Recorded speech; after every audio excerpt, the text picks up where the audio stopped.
Welcome to Make a Path Presents. I'm Ronnie Hayes, and today in the review room we're going to take a look at this Spawn action figure in the Color Top series from McFarlane Toys. And a huge thank you to McFarlane Toys for sending this out for us to review on this channel, and also sending the exclusive Toys R Us hamburger head exclusive variant. Now, the hamburger head, the difference is going to be the unmasked Spawn, and it also has a more nostalgic look, in my opinion, for the outfit with the red on the torso. So that's the only difference. You got red on both sides of the torso, and he is unmasked. Now, I say nostalgic because when I was little, my brother got me into the brand new comic that came out from Image, and it was Spawn #1. He was real big into Todd McFarlane's art style, used to draw it all the friggin' time, and I even remember getting this guy for Christmas when I was real little. Loved Medieval Spawn. I thought he looked so damn awesome.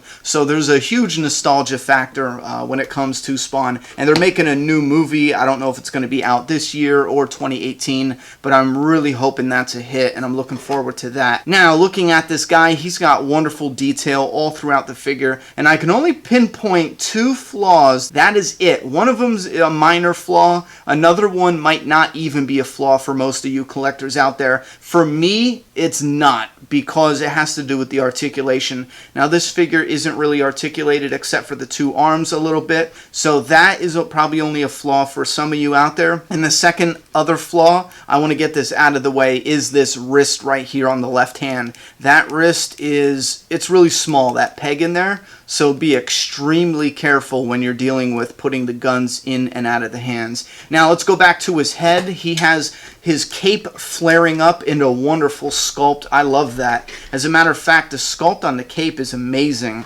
When I first brought it out of the box, I thought the bottom of the cape would be very problematic down here, but it's not. When you have it on display, you can't even notice that. These little pieces poking out are actually separate pieces all along the cape. They do this in one piece, the entire long length of the cape in one piece, and then the tips here that kind of flare up, those are actually separate pieces. When I first brought it out, I thought it would be a problem, but it doesn't take away from the visual at all, because when you're facing the figure, these on the ends are all one piece, so they do not break those into sections, which it doesn't distract you from the sculpt when this figure is on display. So going down, we have a separate piece of bullets that is an individual piece, and it's pliable, and that definitely adds to the look of this figure. And then you have the detail all along his torso, his arms, his shoulders, some muscles bulging out there, and you got these spikes and these arm guards, the forearm guards you got on his left hand. You got the spikes around his wrist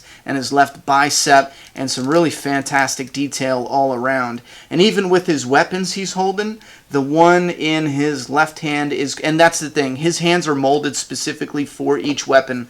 So the pistol in his left hand is a really cool, it looks like it's holding shotgun shells. If you look at the magazine, it's got slots in the magazine where you can see the slugs, or maybe that's the design, I don't know, but I would prefer to see it as slugs. So that's a pretty badass looking gun he's got there. And this other rocket launcher looking gun he has looks like it is unrealistically a pain in the ass to function and operate in the real world. So it's a good thing he's a comic book character. Now, these are a little tricky trying to get it into the hands. Just rotate it is the best tip I can give you. Put the finger in the trigger and just rotate it. Now, going down, he's got wonderful detail on his belt with all the pouches, the skull with the vampire teeth. You got the pliable chains, and these are actually tacked on. They're like glued on to his leg, so they stay in that shape. They don't float around or bounce around or get out of place or get twisted up or anything like that. And they are definitely pliable, and they are a separate piece added on to the figure. So that's definitely a nice touch for the overall look and the details. And then you have the big ass right foot here with these huge spikes on it. And then on his left foot, he has a whole bunch of more spikes on it. And the cape, you can kind of pull it out a little bit to see some detail in there. You can see Spawn ass and a little bit of detail on the back of the figure, but you don't even need to mess with the cape at all. And up top, I forgot to mention this, but you do have some good detail on the very small chains around his head. And then finally, Spawn stands on this Spawn base that is unique to this figure. It's got a different brick type of texture on top than as opposed to the other figures in the Color Tops wave. And then we have Spawn clearly put on the nameplate there on the base. Now when it comes to his articulation, this is again where the only flaws show up with this figure. When you got the left hand, it does bend. It's a little difficult, but it only bends about 90 degrees. That's it. I would say not even 90 degrees. You don't really need that one to articulate at all, really. You just need the swivel, I feel. That all depends on how you want him holding this gun. So you have that left arm swivels, and then the wrist swivels. There's no hinge in the wrist. Don't even try it, because that seems to be the problem area. Now when you look at the right arm, this is where we get the most of the articulation, because his arm is articulated to fold, but it's already stuck in the 90-degree angle here. So when you do bend and fold the arm, like his hands come all the way up and touch his shoulder, and that way you can actually swivel his arm out and have him holding this huge rocket launcher in a few different variations. You can have him holding it.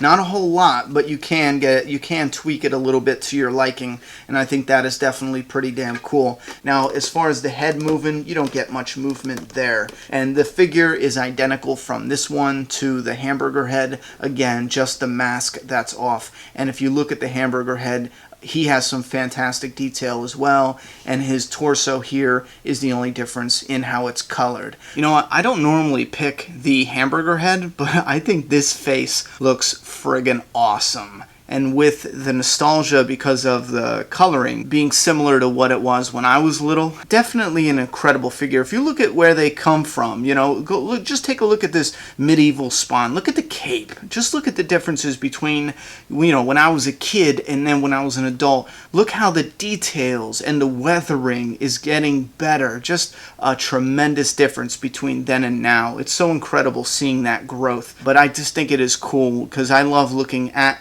the companies and their creations, you know, being somebody who wants to see a figure made of a character that I created myself. I really get a kick out of looking at stuff like this. It's so damn cool. And a little bonus thing I wanted to add about the box. This box is gorgeous for inbox collectors, but also for on the peg. When you see this on the peg, it just catches your eye a lot better. And then when it comes to the numbering, I'll never like that. Nothing they could do will ever make me like that.